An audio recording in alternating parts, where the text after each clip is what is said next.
First of all, thank you very much, Marc, for the presentation. It was very interesting, and it's always a pleasure to discuss industrialization. It's a very interesting topic.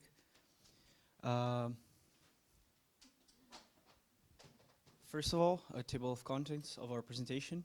We were assigned to first summarize the paper, then promote some discussion, and then ask some questions to foster debate, and then open the floor for more people to contribute.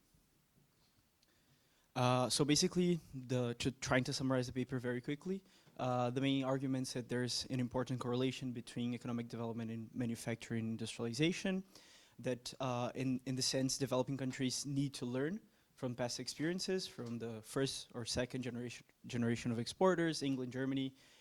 You also quote Amsterdam's The Rise of the Rest, China, etc.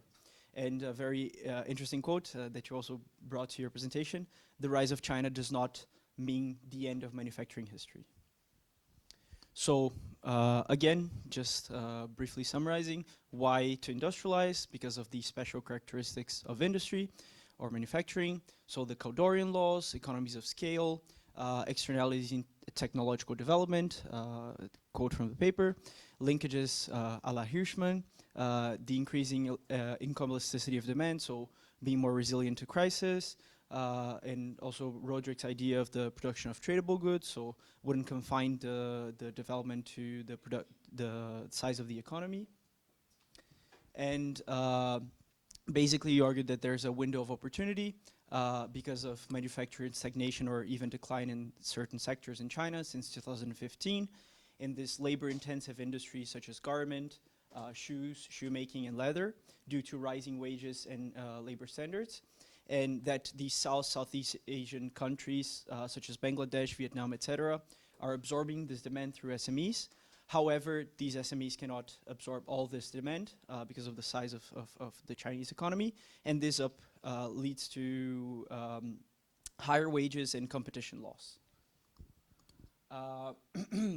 So basically what we can grasp from the paper is that there's this window of opportunity for African countries industrializing by entering the global value chains in this light labor-intensive manufacturing. And this bringing a quote of the paper, of the working paper, because we were assigned the paper and also a working paper. So the international hierarchy of wage competitiveness is, like you argue, higher than the automation brought by digitalization or even labor standards. Environmental standards. However, I'd like to bring now the discussion to the table. So will this industrialization really bring the special characteristics of manufacturing? So to guide this discussion, I'd like to talk about, first of all, what's the role of the state in the GVC industrialization, and this risk of thin industrialization that there's some literature that talks about it. So first of all, in this insertion that you argue for, so this industrialization or manufacturing by entering the global value chains. Here I bring Gehefi, so like the father of global value chains analysis. So he talks about that he understands that the state needs to create this institutional arrangement, so that industrial policy needs to promote business directly and to build skills and capacity to the response of private sector needs. So he understands that firms are central to the analysis and that imports are necessary to make exports. So the role of the state is very reduced and to then promote this insertion. So, and the main objective of this insertion is to moving to higher value added tasks through productivity and labor competitiveness. But it's important to notice that in this insertion, usually for instance, in shoemaking, garments, etc., you have buyer-driven chains. So this kind of leads to, since the competition is done through productivity and labor competitiveness or wages, we have this race to the bottom of both wages and standards, labor and environmental. So here I bring some of the authors or papers that talk about this risk of thin industrialization, because when you enter in this lowest value-added part of the global value chain, like here we can discuss the smile curve, everyone probably has seen it, that will lead to a lack of diversification and integration of the economy, because it would fail to increase continuously wages and demand, failing to generate proper aggregate demand and develop the domestic market. In the sense that, well, we see that there's a correlation between the exportation and salaries, but then when they reach the $300 per month, then they would not be, sorry? Yeah, they would not be rich, first of all, and they would not be in this business anymore because they wouldn't be competitive. So this would lead to a low equilibrium trap. And they also talk about this confination of the gains within the chains, liking to diversify and promote this integration to the whole economy. And here, just to like point it out that, well, there were experiences that there was structural transformations within this approach of industrializing through entering the global value chains in the case of China.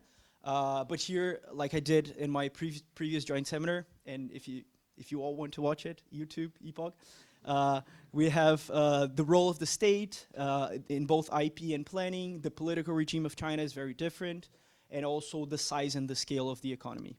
And here I invite Andreza to continue. Thank you, Professor, for the presentation. To add on what Enzo just said, we brought José Stein-Rodin, that is also an important economist that talks about economic development and also industrialization planning. And he states that the state has an important role in planning industrialization because it's the best actor to coordinate investments to achieve social outcomes, but also is the best actor to do investments in different productive sectors, which brings me to the main point of José Stein-Rodin, that is, in order to industrialize, to kick off industrialization in a country or a region, you need to invest in a complete productive ecosystem, meaning invest in different industry, in different sector, and you need to do this like at one time, like you need to do a big push of investments in the beginning, and then the industrialization can occur in a more organic way. Of course, the state is still present, but the point of bringing this is to ask how this talks with the idea of focus on one sector, let's say textiles, and entering the global value chain instead of create a whole productive ecosystem, as he says. And the point of doing this is to generate internal demand, so you don't rely only on external demand, only on exports. And now we also would like to bring some sectorial perspective from the textile and clothing sectors, because it's the main sector that the professor brings in the paper, and its challenge for peripheral economies. So we brought three main challenges. The first one is climate change, because the textile sector corresponds to more or less 1/3 of the global emissions. Also, it's super resource, water consuming sector, and contributes like significantly with the pollution in oceans. And because of this, climate policy, civil society, and consumer demand may push for changes in the production. Here are some of the new process that can turn the production more environmental friendly, let's say. But we were wondering if the comparative advantage of developing countries in have lower labor cost could be outweighed by these new requirements. And talking about Sub-Saharan Africa, they have the electricity grid, for instance, it's based on coal. So how they can increase exports if, for instance, new environmental regulations from the importers, such as related to carbon content and environmental friendly process, may have an important role for the upcoming years.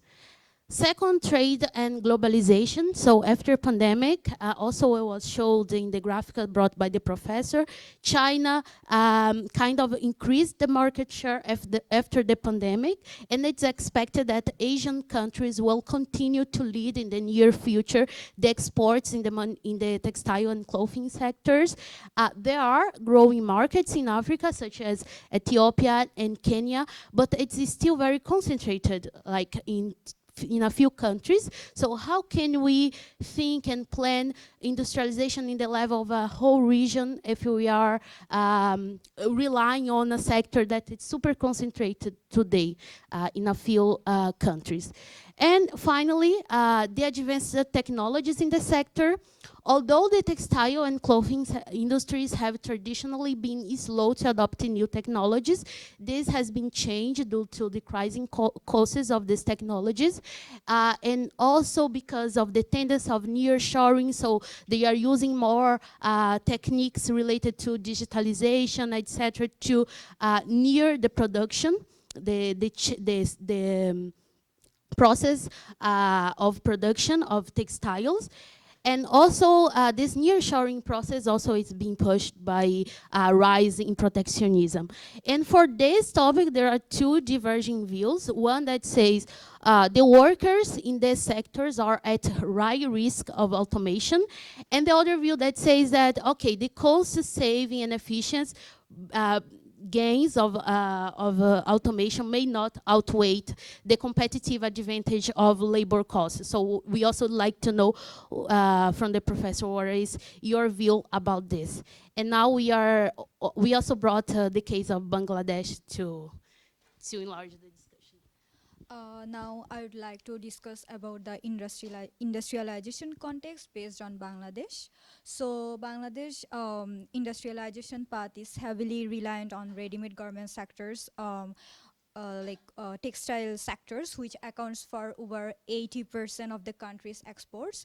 Bangladesh dependency on ready-made garment sector exposes the economy of global demand shocks, such as those we can see during the COVID-19 pandemic, and underscoring the urgent need for diversification.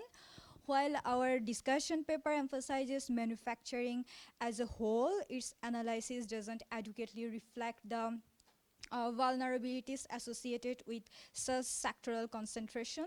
Also, potential growth areas like electronics, light engineering, and pharmaceuticals are underexplored in the paper's framework, despite their importance for reducing economic risk. Also, the role of the informal sector, particularly in small and medium enterprises, is important factor in the developing countries like Bangladesh manufacturing landscape. Informal manufacturing, which includes activities like local garment production and small scale engineering, significantly contributes to employment and local supply chains. Our paper, the discussion paper, briefly acknowledges informal manufacturing but doesn't delve into its specific implication for developing countries like Bangladesh, where informal employment constitutes a substantial portion of the workforce. In the next slide. Infrastructure and localized challenges hinder the broader industrialization of Bangladesh. For example, persistent energy shortage and inadequate transportation networks limit the scalability of manufacturing enterprises. So in this paper, global approach lacks the specificity required to address these localized barriers, which are critical to enhancing developing countries' industrial competitiveness. And lastly, environmental sustainability and labor standards further complicate the industrial landscape. So Bangladesh ready-made garment sector, which economically vital, has been criticized for its environmental impact, including water pollution from dyeing processes, and for inadequate labor protections. So we feel like in this paper, the paper doesn't sufficiently addresses the need for sustainable practices and the compliance with international labor standards, both of which are critical for long-term industrial growth in developing countries.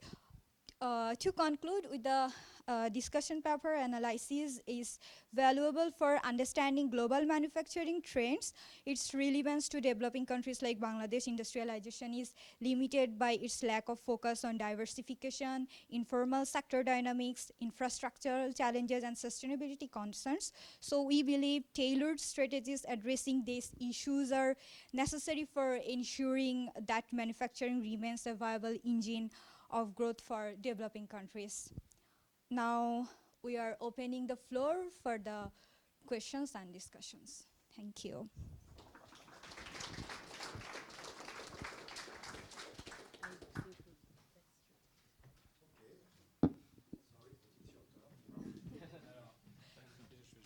Tu peux venir, oui, tu réponds peut-être au... Yes. T'es toujours sur Zoom ou pas? Non, peu importe. À la limite, c'est pas très grave. C'est pas très grave. S'il est toujours, tu partages ton écran, si tu veux partager ton écran.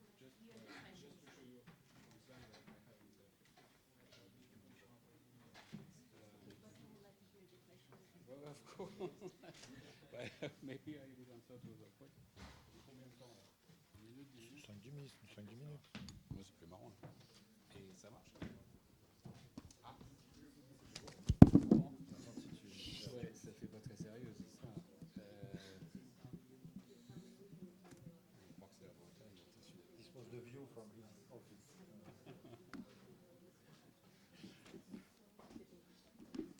Ouais.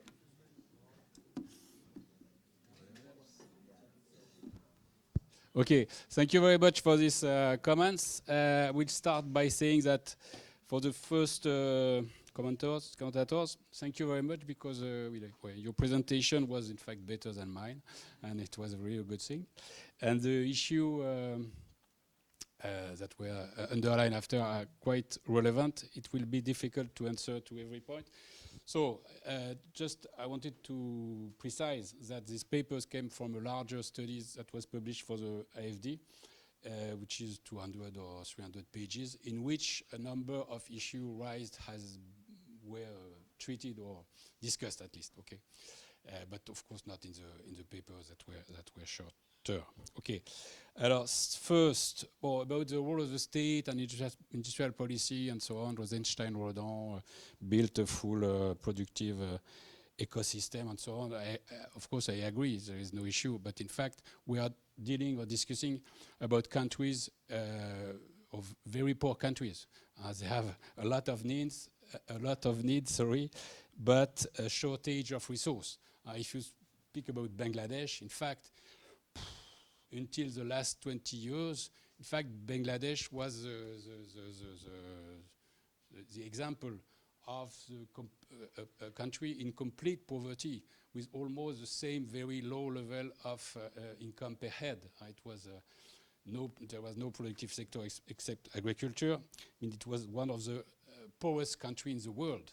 Okay, so it started to grow a little bit, due notably to the expansion of the garment export sector, which gives effectively, that's right, very low wages and the labor condition are not good and so on. But in fact, if you have millions of young women, mostly, that came from the countryside to work in these very bad factories in Dhaka, in the city of Bangladesh, it means that in fact, the situation for them was worse, okay, in the countryside. So it becomes more apparent because they become integrated into global value chain and they are more visible. Okay, but if they continue to move and to accept such low wages below $100, very often bad working condition, in fact, it means that their conditions, their labor conditions, their life conditions were worse before. Okay, so be cautious when you consider that in fact the situation is bad in these factories. That's right, but the point is that the situation is worse outside the factories in the countryside.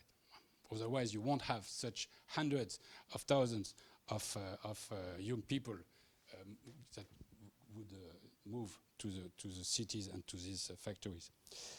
So about industrial policy, I'm right, but the point is that you have to enter the manufacturing sector. And when you have no capital, no technology, no qualification, very often even no internal market or sufficient domestic market, there are not many ways of speeding up the growth process. And it has been shown by the earlier fast growing countries in Asia that export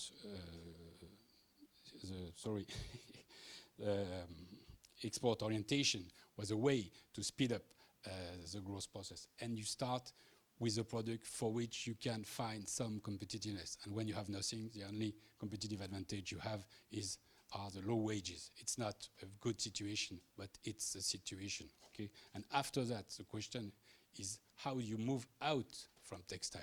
And là, at this point, you need industrial policy, as you said very rightly. But at the beginning, I was invited in Algeria early November by the Ministry of Industry because they wanted to target European investment to reindustrialize Algeria, okay? But they did not know what to target. So they wanted to target investments that create jobs, but were green, but also with high value added and so on. But in fact, it's not possible if you consider the basic situation of the Algerian economy now. You have to make some trade-off at a point.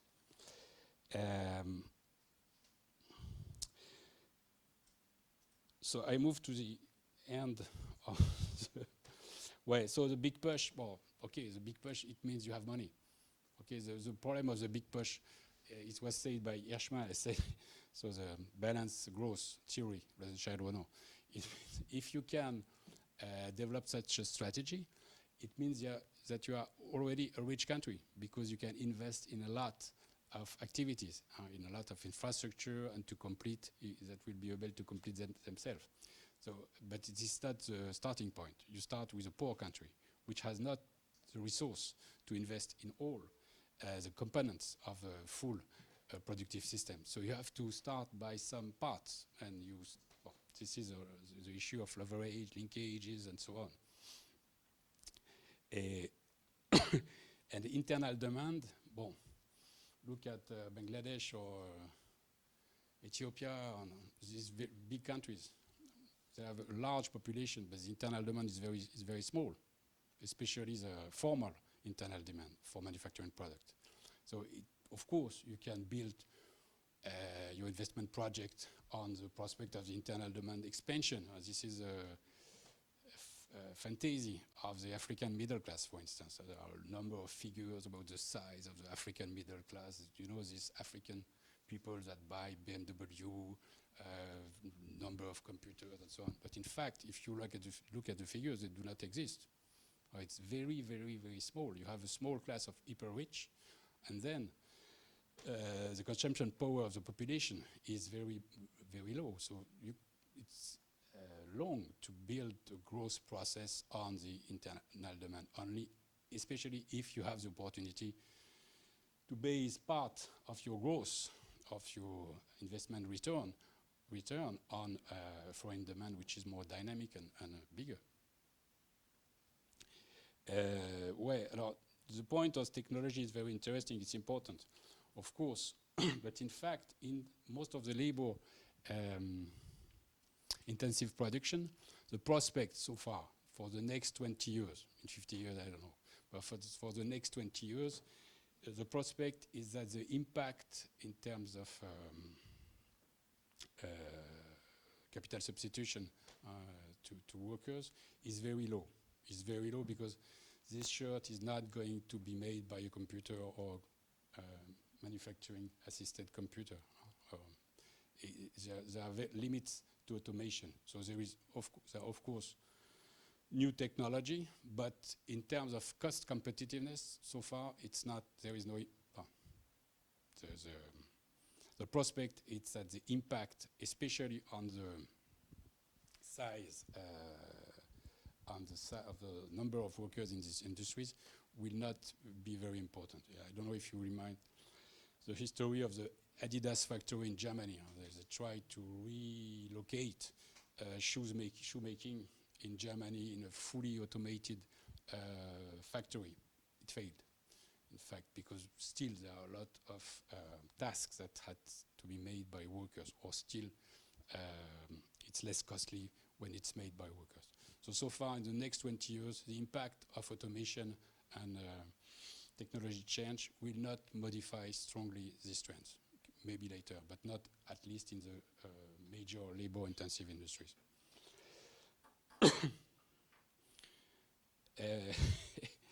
Ouais, so it's a way. The third question, in light of China. Sorry, I move back to yours. Point. Other side. D'accord.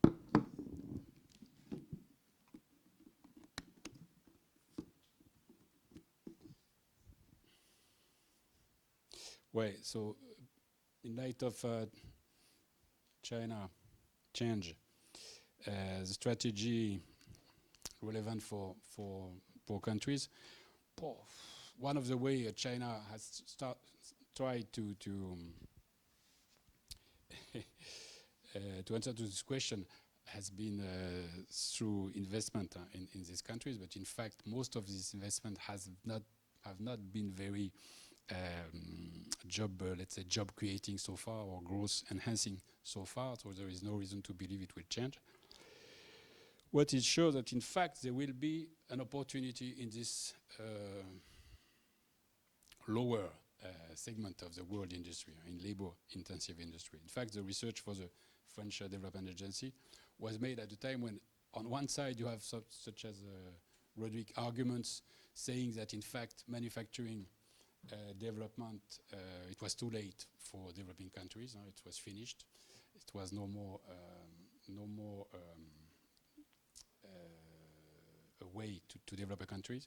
And on the other side, you had economists such as Justin Lin, who was at this time the chief economist at the World Bank and so on, saying that 100 million of jobs will fall on Africa when in fact China will set up its transition.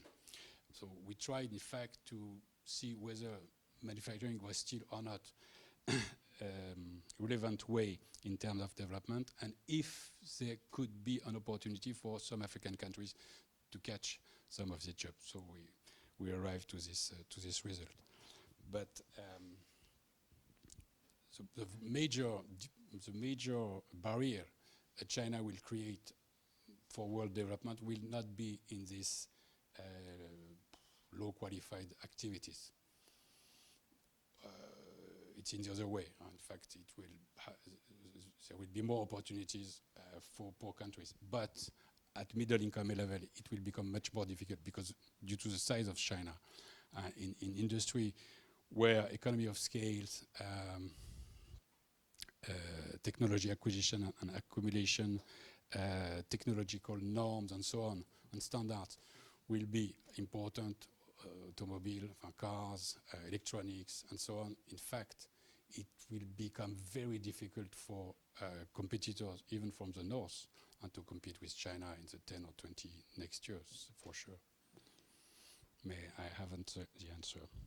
And last point, about labor standards, what you were right, it wasn't taken into account in the presentation, but it's in the study. We tried to say that, in fact, the only policy or strategies that should follow a development agency would be to insist on labor standards, environment standards, in order to accompany these countries in their entry into this low-skilled activities. Voilà, merci beaucoup.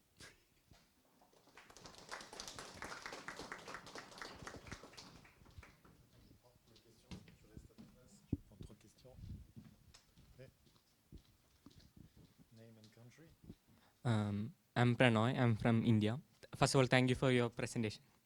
So my question was that what is preventing the African nations from having a sort of development trap that India is currently having now. Like you showed a figure whether, for the export garment share of Indian export garments, it was constant throughout the years. The same thing is the same thing holds for manufacturing value added for India. For the past 20 years, MVA has been MVA as a percentage of GDP has been stagnant for India.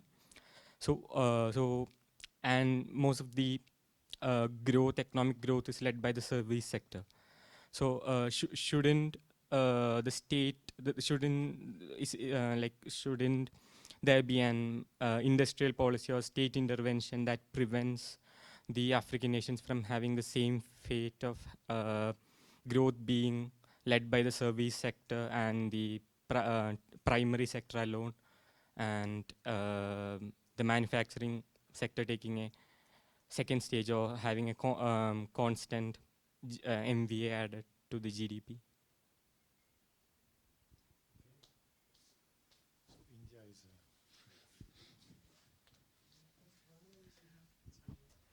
Hi, my name is Nikhil Rampal. I am also from India. I have one observation on the Bangladesh model, and then I will come to my question if you allow. So the Bangladesh model, it became the garment sector's in value chain product in the post the 1980s. And it was the military regime that introduced this because of their business interests.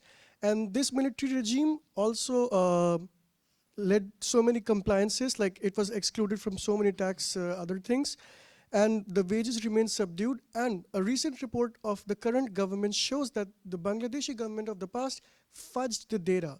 So its GDP per capita is 20% less than of India, and it's basically a story of data fudging, Bangladeshi garment export story. That's what the government has claimed.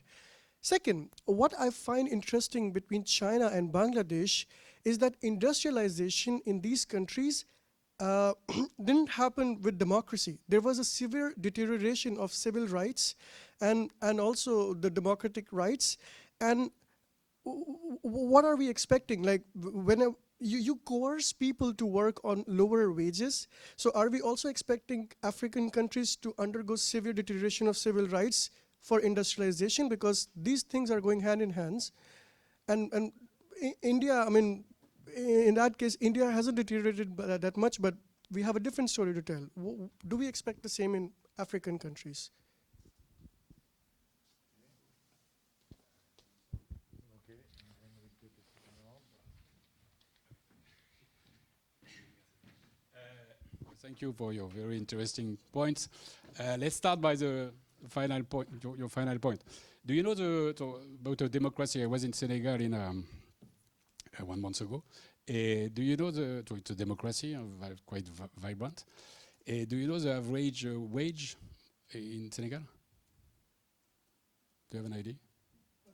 Well, it's roughly, the official minimum wage is 100 euro a month, but many people earn less than that. Okay, so it means that we are discussing about countries that in which the wages and the income level are very low.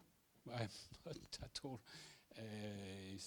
wishing or expecting these countries to enter in worst wage situation. In fact, this is the case in Bangladesh. It could be the case in Senegal. It had been the case in Madagascar, for instance. As I said, and it was the case in Europe in the 19th century and early 20th century, when people move from the countryside to the city, dirty, expensive, where the life conditions are bad and the exploitation level in the factory or in the activity is very high, it's because the situation is worse before. Otherwise they won't move, or a few of them will move, but not such huge number of people. So you should consider that, okay? And about Bangladesh, that's right, about what you said, as the figure was false, and the previous government was really a dictatorship. But still, export figures are correct. I mean, so it means that they have been expanding the export. You're right about the GDP level per capita, surely, and but I'm not sure about the quality of the Indian data, or at least the Chinese data are not very accurate as well. but it doesn't change much of the story. It means they are being able to develop one sector which has very low wages, but still these wages are far above the income level in the countryside. So the other point about India was whether it should be better to promote the development of services.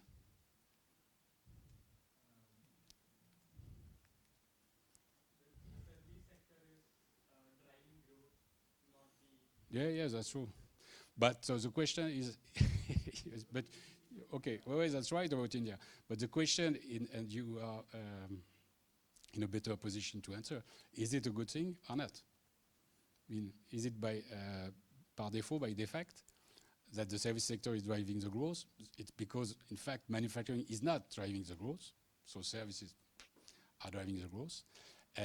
Is it a good thing for the sustainable growth and the expansion of the Indian economy or not?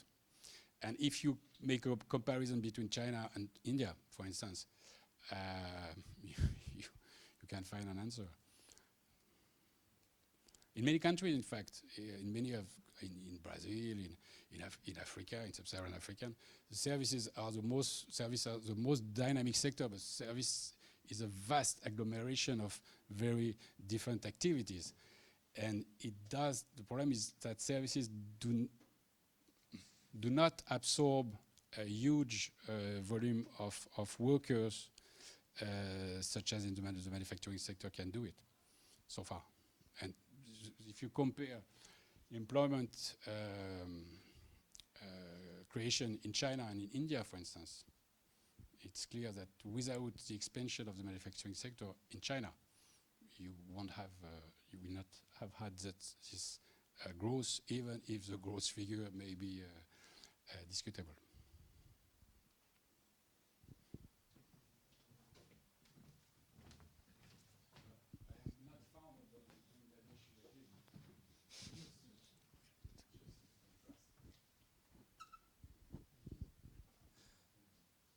I'm Arthur from the Netherlands, and I was wondering if you see, since certain sub-Saharan African countries are also like resource rich, especially like with rare earth minerals abundant countries, would you see an alternative pathway to industrialization through sort of upgrading their refinement and processing of these type of rare earth minerals rather than this process through garments and leather industrialization?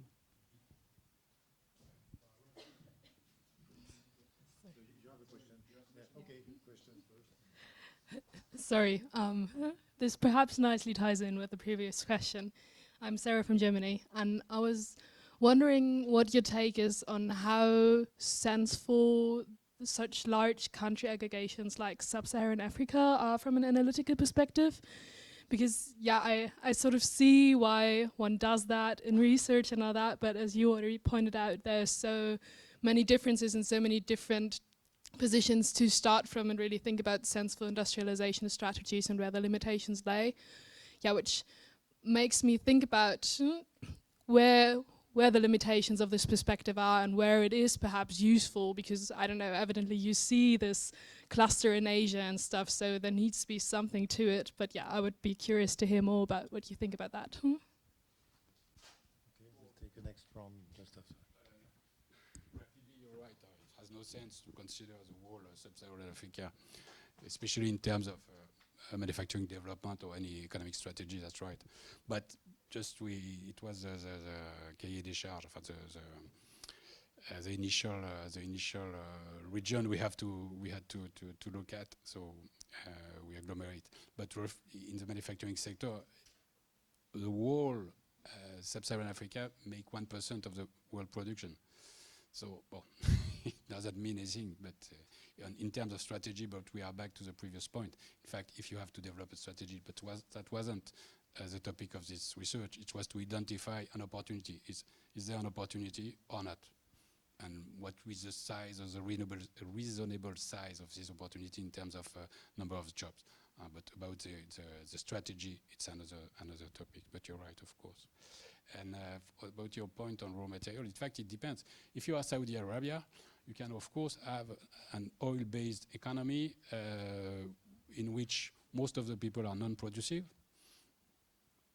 but you have enough wealth from the oil to distribute income for a very long time and to pacify or democratize, if you want, or not, the country.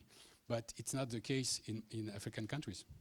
You have resource, but Nigeria, which is the largest oil producer or exporter in Africa, has not the resource to subsidize its whole population. So it means you have to create other productive activities. And as you know, Dutch syndrome, when you have a huge primary product sector such as oil, it has a very negative effect on a number of economic dimensions, especially cost competitiveness. So it has been during the rise of primary product price from 2005 to 2014, Alexis, is that? The rise of oil prices, the decade of very high prices of oil and raw materials. In fact, so roughly in 2005, 2014, there had been a number of papers trying to re-engineer the arguments about the Dutch syndrome, saying, well, but now it's different, we can consider using new technology, a better institution, and so on, that in fact the primary product rent could lead to such a scheme as the one you suggest. But in fact, it failed. I don't know where it works, maybe in Norway, but roughly that's all. If you look at Chad, for instance, Chad had one of the faster, Chad, which is a country in the center of Africa, had one of the highest growth during this decade. And in the World Bank report, they said it's a new emerging country. It was bullshit. In fact, it was just because Chad was exporting oil, the price of oil had doubled, and the GDP, the growth of GDP in Chad has exploded. Okay. But it was not the productive activity, the productivity of the workers and so on. It was only a rent, an effect of the price hike. So far, it hasn't worked. Regularly, and maybe if there is another external shock or a new high period of high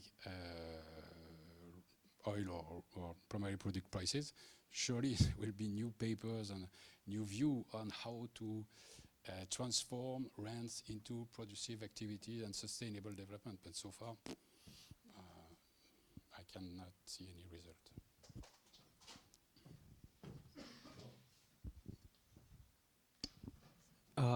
Enzo from Brazil, again. Well, when we talk about labor competitiveness, we need to think, first of all, of wages, of course, but also about productivity. So when, well, African countries, as this new generation of exporters, seem to like dethrone the Asian countries, how do you see like the promotion of training or like increasing productivity in African countries, and who should, like, should the state do it, or should private actors do it, or how should it happen? Talal from Egypt. Thank you, first of all, for the presentation. My question would be if there is room for African countries to industrialize within the current global system or economic global system, because as it's presented, there are two options. Either industrialize and maybe they're going to be having deteriorating labor conditions and there's going to be a lot of issues, or they don't industrialize and it's going to be remaining the same thing. So I was just thinking, like, how can African countries move beyond that and industrialize if there's a chance? Okay. Hi, I'm Thomas from Norway, and you just mentioned Norway and the oil exports. And I think one of the reasons why Norway was more successful than other countries is that they put their oil revenues in a big fund. And I want to ask, do you think this is a possibility for countries in Sub-Saharan Africa with oil revenues too to avoid the Dutch disease or what do you think are the challenges to this, or why is this more difficult there, would you say? And I would also want to ask about the CFA franc, because in some of African countries, including Senegal, they don't have control of they use their own currency, or it's tied to the euro. And do you think this is how do you think this impacts the prospects of industrialization in these countries?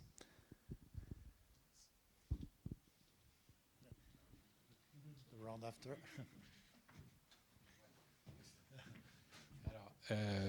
First way about training.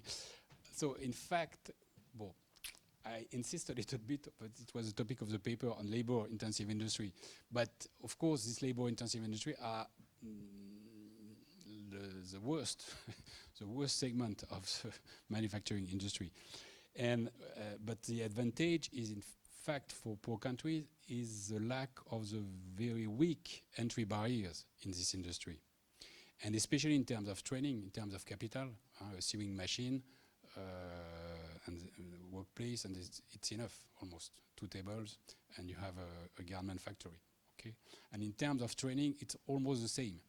In fact, in a few weeks, a young woman from the countryside with no manufacturing experience will become not so productive but relatively efficient garment makers in a factory. It has been the process everywhere in the world, in Europe before, in China, in South Korea, and so on. The productivity level, you're right, is lower. It's lower in Cambodia or in Bangladesh than in China, and it's lower in China than in South Korea and Japan. That's right. But the wage gap is so huge that even if your productivity is 30 or 50% lower, you are still competitive. Okay? So in terms of, it's not really training, because in fact training is mainly organized by the industry itself. It's more in terms of, we are back to industrial policy. In fact, to catch this opportunity, you need to have some industrial policy, an institution relatively efficient, an ability to design an export plant, to create a business environment enough competitive. And because in Africa, the lack of competitiveness in African manufacturing sector, which is small, is not really due to the productivity of the workers. It's mainly due to the out of the factory competitiveness. So infrastructure, port equipment, transport equipment, electricity supply, and so on. These are the major handicap of in Africa, in fact. So the point was, your point was on? Ah oui. So they have the choice or between remaining at the same level of income or being exploited in factories. That's right? No, I would like to have the answer, but so far, in fact, there has been no way identified as well. There are a lot of papers on industrialization through services or the potential of new technology and so on. But the problem is how you transform a labor force or population with low qualification and low productivity, so low income, into a population with higher income. You have to move to move in this direction. You have to increase the productivity of workers. So we don't care about the sector, but in fact, manufacturing has more power to increase in mass the productivity of a population than other sectors. If you compare to a primary product, in the mining sector, you can have very productive people, of course, but the employment level is very low. You don't need much people to exploit a mine. In the agriculture sector, if you increase the value added through more intensive production and so on, it's the same. You will need less workers, so still you have the question open of how do you create that 700 million jobs in Africa. And in the service sector, it's the same.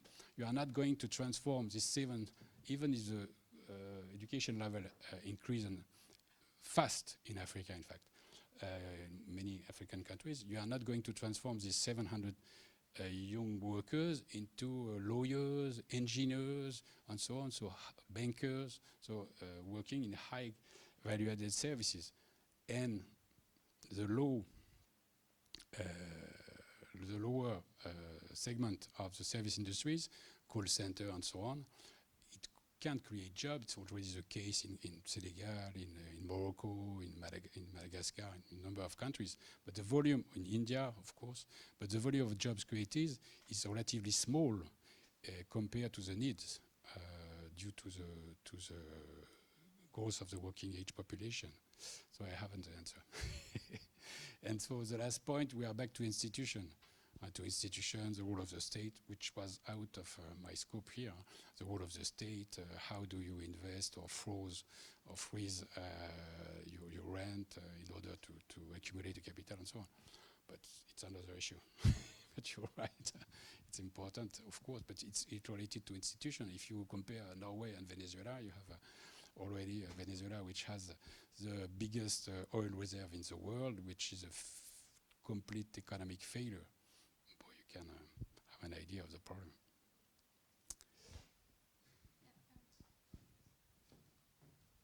Thank you for presentation. I think now I'm a bit irrelevant because I wanted to follow up Thomas' point. I don't know, like it's exactly relevant to like having state fund, like separate fund from like for oil is a best solution.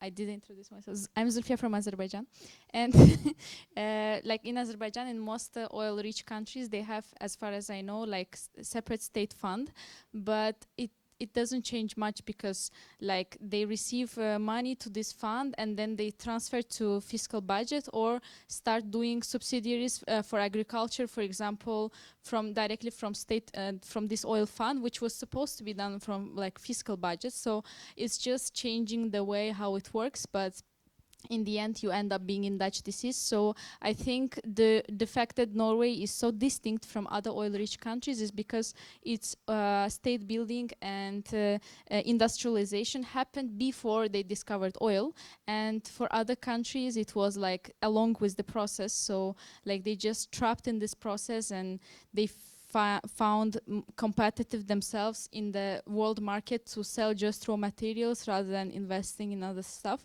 So I think, like, to my perception, like two ways are possible: either like climate problems or like extinction of oil and gas or natural resources in those countries where they're forced to start doing other things, or because most of them are peripheral countries, it's imposing like other let's say policies like CBAM or others like from West, where they already don't find any other way but to invest to other industries and don't find competitive to just sell oil and gas or other resources. So yeah, it's just I wanted to add to this comment. I don't know, what do you think about this?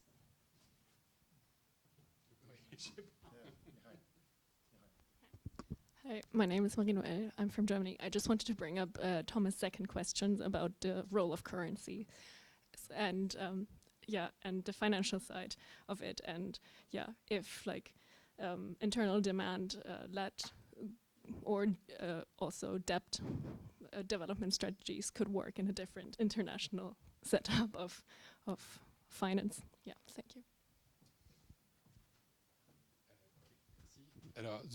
For your point on sovereign funds, the point is just to take the story. Go back to Chad's history. So Chad discovered oil maybe 20 years ago, and suddenly it had the prospect of becoming rich, or at least emerging from being one of the poorest countries in the world. But it need, at this time, the Chad government need money to invest, especially in the pipe, to export its oil, and it negotiated a loan from the World Bank. It was very difficult, this negotiation. The World Bank insisted a lot. I think it was written in the draft that Chad should create a sovereign fund and save a share of the oil income for future generations. So they get the loans, they build the pipe, they export oil, but the sovereign funds had disappeared. never existed. So in fact, the point is that institution first and resource as second. I mean, what is more important as an institution. So you're right, probably about the freshness of these rents for a number of countries. But I'm not sure. In the case of Algeria, since 60 years, they have this gas and oil rents. It has not really helped to improve manufacturing activities, institutions, so on. So, well, I'm not sure it works so well. But the key point is the quality of the institution, of the state policy, and it's a huge question. The other point was on exchange rate or no? Currency. Well, so, well, coming back to my speech, my story, the major difficulty of all these West African countries, in fact, that the CFA is over-evaluated. So it has to be,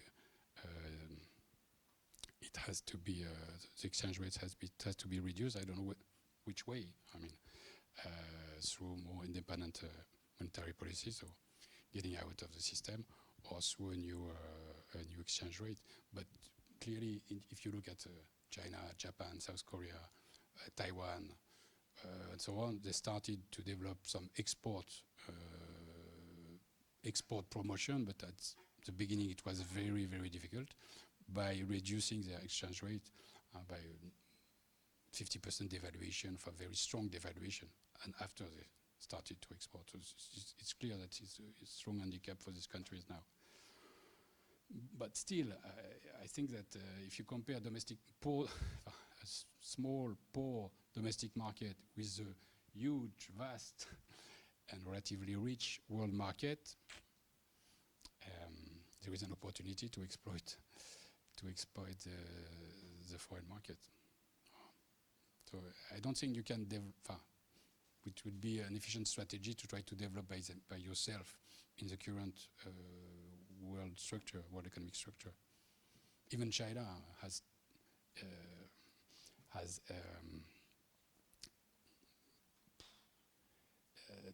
taken off by insisting on export and also attracting foreign investment, which were controlled, but the degree of openness of the Chinese economy was strongly correlated with the growth of the Chinese economy.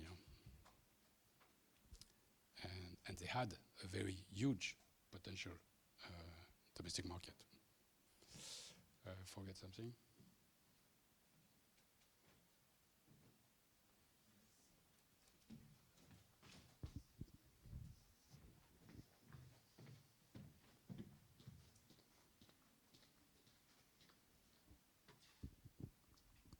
Hello, I'm Khushi and I'm from India.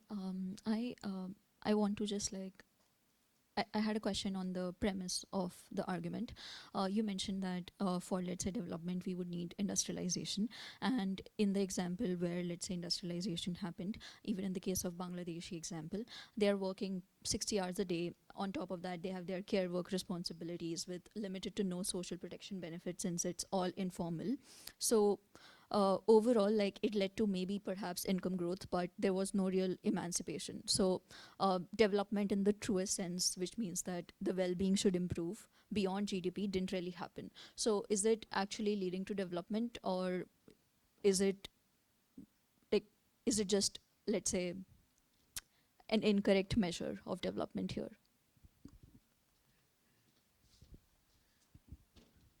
Any final question? Yes. Last one.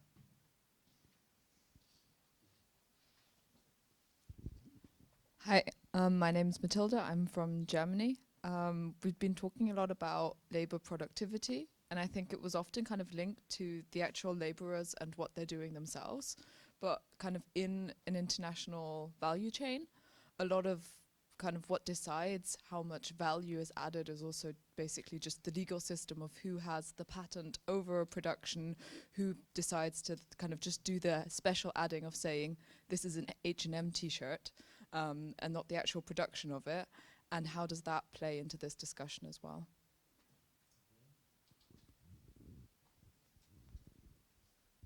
Good afternoon, my name is Camille, I'm from Costa Rica, and I would like to know if you know or some advices for those countries from a third wave of industrialization after the United States, United Kingdom, well, and Europe. What those countries like India or Africa can learn from the process of industrialization of China? Can they apply it, or is it very difficult to replicate that model? We are far from the initial story. But, so, faire un tour du monde. Just about your point, you're right, of course, but I mean, it's a capitalism. Capitalism is to exploit people and it tries to extract profit and value from everywhere, everybody. So it's not specific to these industries, to Africa or Bangladesh, or the same everywhere. So, and of course, the distribution of the value is not equal, is disputable, and so on. I agree, but from the point of view of the country, it's not really your major point. It's whether you enter or not this process, and you have to appreciate or to evaluate what you gain, what will be the expectation or the cost in terms of non-development. I come back to use your point. What is development? So, bon, may I ask you, in this country where income levels are rising less than what was believed or said, such as Bangladesh, and exports are increasing, or a new, relatively modern sector has been created, how do you call it if it's not development? Economic development. Well, it's difficult. It's difficult, but I agree with you. When you have very bad working condition and living condition, it's not satisfying, and it can maybe not be called sustainable development. At least, you're right. But it depends of the structure of the world industry, but the world market. In fact, the pressure, in a capitalist system, the only efficient pressure that could reach this labor condition in a small factory in Dhaka will come from the international buyers, and the pressure on the international buyers will come only from the consumer, or maybe from new regulation in the Western market countries. But it's not very powerful, but there is no other way so far. Just in the case of Cambodia, for instance, in 5 or 6 years ago, a number of workers, same profile, young woman coming from the countryside, as comment on dit ça, s'évanouit, fall down. During their work, okay? Because not enough food or too hard working conditions, it wasn't very clear. But there has been several episodes like this in Cambodia, the garment factories. And in the following months, there have been many activist action especially in UK, but also in France, in H&M store. The people, the consumers, they come and they fall down into the store in order to influence this, the buyers, and indirectly to try to change the working condition in the factory. And in fact, in Cambodia, they launch national industry at the industry level. They launch a process to create canteen in each factory. Okay, a place where which will supply food to the worker every day. Well, it doesn't work so well, but in fact, it has an impact, but not very strong.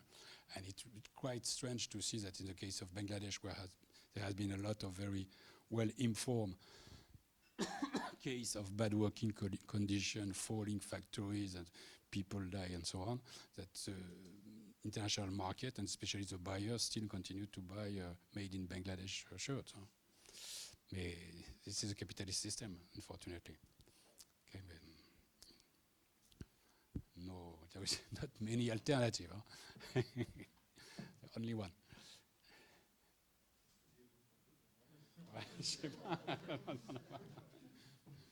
Tu veux faire la révolution?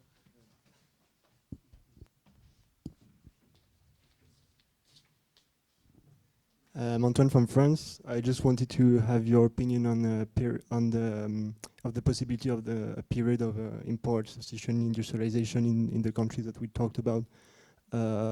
As we saw in several countries, maybe it's not the best one in Latin America, but yeah, just is it possible?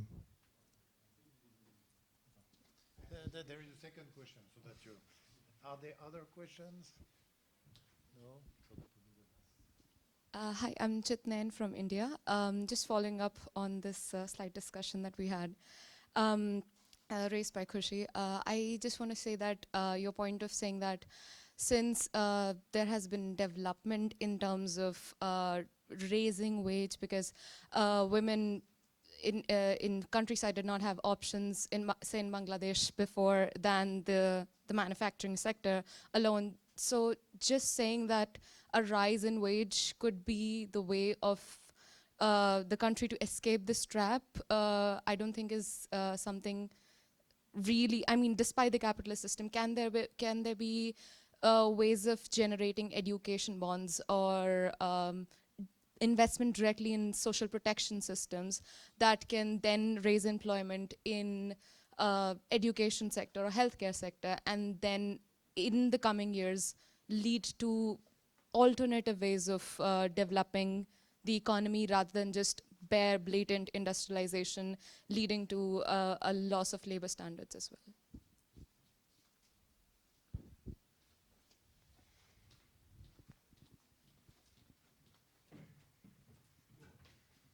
The international labor standard issue is very important. It's very, very important. But it can, change can only come from a strong pressure from international organizations, possibly national governments, and let's say civil society or the consumers. That's all. So so Bangladesh is the worst example. But the labor conditions have changed, for instance, in Cambodia, in the garment factory, in Indonesia, in a number of African countries.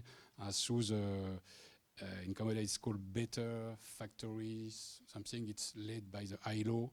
It's a joint program by the ILO and Development Agency. And there is also a program at the ILO which is wider, in Asia at least. I forgot the name, but which is trying to diffuse better social norms, working conditions. So it's improving, in fact, it's improving, even if we still have the case, notably of Bangladesh, which is not quite bad.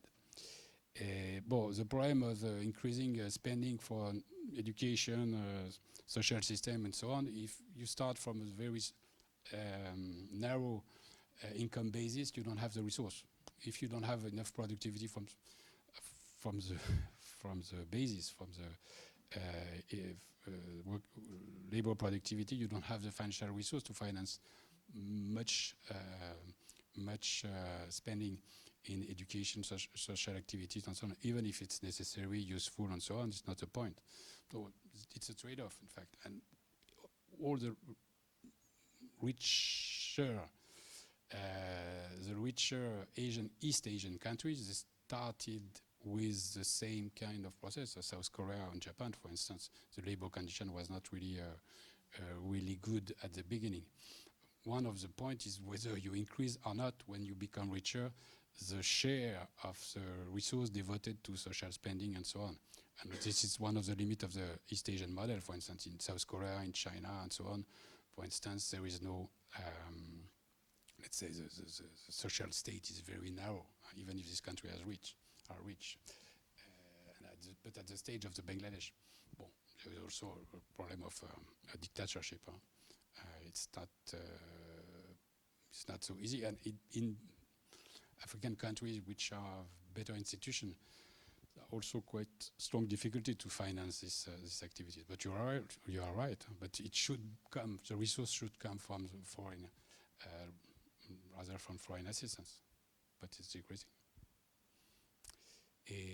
Another point was on. I forgot. Wait. That's a good point, but I have the impression that in the following years, in fact, the advantage or the possibility of import substitution and the advantage of trade protection will come from USA, and it will be diffused in the rest of the world. But if you have a country big enough, that's right, you can have a more import substitution and trade protection, but maybe it should be targeted a little bit, not on all goods. If you want to create an electronic industry in South America, it's not going to be easy and efficient, at least rapidly. But you're right. Open question.